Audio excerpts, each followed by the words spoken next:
Apple's newest app, Invites, allows you to easily make stylish custom invitations for upcoming events. While not a new concept, with Apple Invites you can create your own custom invitations to share with friends and family, attaching shared playlists and albums to set the tone ahead of the big day. But there's a catch.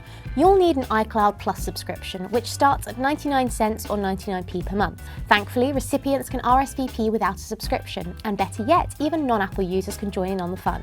So, here's how to set up your very own Apple Invite. First up, download and open the Apple Invites app, or head to iCloud.com to use the browser-based version.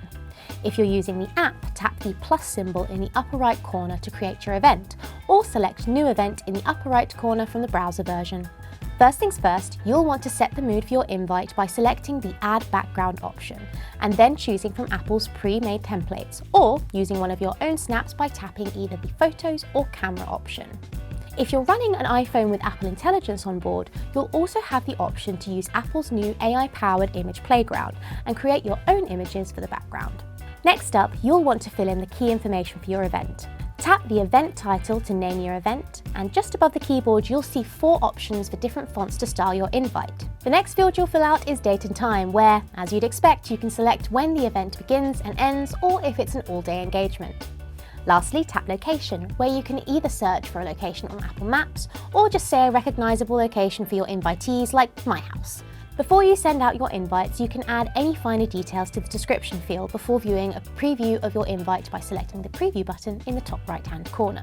So, those are the basic steps, but there are also some pretty cool additional features to make your invites as unique and creative as you are. The first option is creating a shared album, which attendees can contribute to before, during, and after the event to share treasured memories.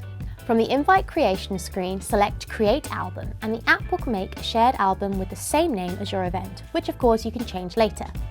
Along a similar vein, Invites gives you the option to create an event soundtrack, provided you have an Apple Music subscription. Simply press the Add Playlist option, and just like with shared albums, a playlist will be created with the same name as your event. I really hope in the future they open that out to other streaming services like Spotify, but it makes sense for Apple to keep it closed within its own ecosystem. Once the invite is ready to go, you can invite your guests by selecting the Invite Guests button. From here, you can either share your invite with a link or send it directly to your contacts. And with that, you're done. One of the most useful features in Invites is that you can quickly update your guests in real time with any changes of plan. Simply open your event and then tap Send a Note, jot down your update, and then hit the Send Note button, and all of your invitees will be made aware of the changes you've made. That's everything you need to know about Apple's Invites app. Let us know what you think of the new app in the comments below, and make sure to like and subscribe to the TechRadar channel for more reviews, how-tos, and the latest tech news.